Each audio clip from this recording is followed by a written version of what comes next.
Et puis le député uninominal de l'Union des forces républicaines de Bokeh n'est plus. Sila Bokeh a tiré sa révérence à l'hôpital sino-guinéen. Parents, amis et camarades députés lui ont rendu un vibrant hommage ce jeudi au Palais du Peuple de Conakry. Mohamed Valek Touré et Tierno Sadouba. Allahumma Rabbana nas'aluka inna honorable Abdoulaye Silla, député uninominal de l'Union des forces républicaines de Bokeh, reçoit les derniers hommages.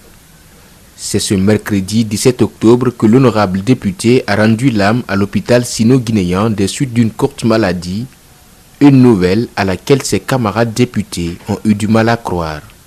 Juste quelques heures avant sa mort, nous étions encore dans le bureau de l'honorable Dine Touré en train de discuter de nos projets, de ce que nous devons faire ensemble. Et mieux, pour des problèmes personnels entre lui et moi, à 19h, il m'a encore appelé comme pour me dire « Demain, il ne faut pas oublier ce qu'on s'est dit ». Et ce demain, j'ai été réveillé par l'honorable Dine pour m'annoncer son décès. Né en 1947 à Sarabaya, dans la région de Bokeh, Honorable Abdoulaye Silla était jusque-là le vice-président du groupe parlementaire Alliance républicaine et député uninominal de Bokeh. Rigoureux dans le travail, pédagogue qualifié comme le témoignent ses camarades députés, les cœurs sont inondés de compassion, difficile pour certains de retenir leurs larmes. C'était un homme affable, franc et direct, doublé d'un pédagogue soucieux de faire passer ses messages sans confrontation dans la diversité. Je demanderai à l'ensemble des députés de ne pas nous oublier. Pratiquement les funérailles, si l'enterrement est achevé, chacun se retourne chez lui et chacun s'occupe de ses enfants. Qui va s'occuper de nous? Qui va nous aider? Honorable Abdoulaye regagne sa dernière demeure ce vendredi à Sarabaya, dans la région de Bokeh. Et puis, nous l'avons appris dans la soirée, le secrétaire général du ministère des Travaux publics est décédé. Mamoudou Kadiata Kaba a rendu l'âme dans une clinique de la capitale des suites d'une courte maladie. Paix à l'âme des disparus. Les travaux de l'Association africaine de l'eau s'achèvent à Conakry. Les participants très nombreux ont pu échanger durant 3 jours sur des modèles qui peuvent amener leurs États respectifs à une bonne gestion de l'eau et un assainissement efficace. Djibril Ba et Ibrahim Massouma. L'eau occupe une place de choix pour la survie de l'être humain. De nos jours, sa gestion devient une préoccupation mondiale. En Afrique, quelques États se sont constitués en association pour définir au moment opportun un schéma directeur sur la gestion de leurs eaux.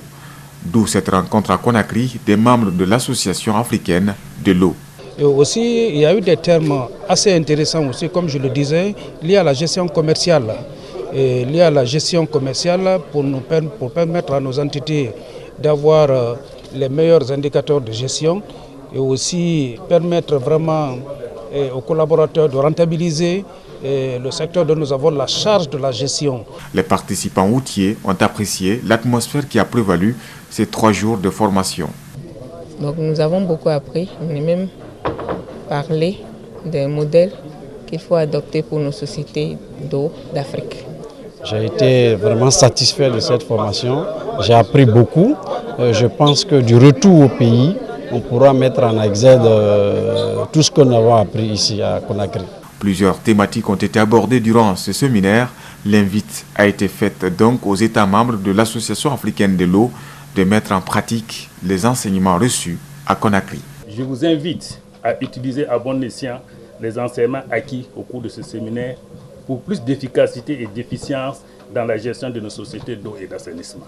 Depuis 1980, cette association existe avec une autre appellation, l'Union africaine des distributeurs d'eau. Il achète des écrans téléviseurs Bruxelles, sélectionne les bonnes pièces pour faire marcher des écrans chinois dont les propriétaires sont presque désespérés. Il s'appelle Abdul Jong et donne de la valeur à ce qu'on appelle le reconditionnement. Reportage Mamadou Saliouba et Ibrahima Souma. De l'autre côté du monde, on les appelle France au revoir. En Afrique, ils sont les bienvenus. Des congélateurs de France, des machines à laver de l'Allemagne, des radios de l'Australie ou des postes téléviseurs de Bruxelles. Une grande fierté, mais les vendeurs, eux, connaissent quelques difficultés, notamment le transport de certains articles fragiles. Si tu as embarqué 50 par exemple, tu peux trouver dedans 5 qui sont cassés, ou bien plus des fois. Donc tout ça fait défaut, quoi. Donc ceux qui sont cassés, bon, on laisse ici pour les mêmes techniciens qui viennent chercher, qui ont des magasins aussi de revente des pièces détachées. Donc ils achètent ça avec nous, moins cher, et puis ils vont dépiécer ça pour revendre aussi à d'autres aussi qui viennent chercher les pièces. Et voici l'un des acheteurs. Abdul Jong est sénégalais et empile dans ses magasins des centaines de postes téléviseurs, tous rachetés chez les revendeurs de produits d'occasion. Il les éventre, sélectionne les pièces pour faire marcher d'autres appareils. Un client qui vient, son appareil est gâté, tout n'est pas gâté dedans. Donc on récupère ce qui est bon, ce qui est gâté, on jette. Cela s'appelle le reconditionnement. Des produits d'occasion remis à neuf et revendus ensuite à la population. Un marché très florissant car ici le service après-vente est presque inexistant et les produits chinois n'ont pas de pièces de rechange. Au marché, il y a des commerçants qui quittent la Chine, qui quittent Dubaï, qui envoient des écrans neufs dans le carton. Mais malheureusement, ils n'amènent pas les pièces de rechange. Dans les autres pays, ces commerçants travaillent avec les techniciens, ils voyagent avec les techniciens. Arrivé là-bas, c'est les techniciens qui cherchent les pièces de rechange. Parce que tu ne peux pas vendre un écran qui est en panne. Au bout d'1 an, l'écran tombe en panne, il sera obligé de le jeter parce qu'il n'y a pas de rechange. Alors, il fait de son mieux pour soulager les clients, comme cet autre qui arrive avec un écran chinois. Le modèle là, on peut l'avoir parce que ça c'est Bluepunk qui est là, chinois. Mais nous on cherche les modèles de remplacement. Par exemple, un Sharp peut remplacer le Bluepunk, LG peut le remplacer. Donc c'est des écrans standards. Chaque jour, Abdul reçoit dans ses magasins des dizaines de clients. Ces écrans standards soulagent des centaines de personnes, mais pour certains postes téléviseurs chinois, il n'y a aucune solution.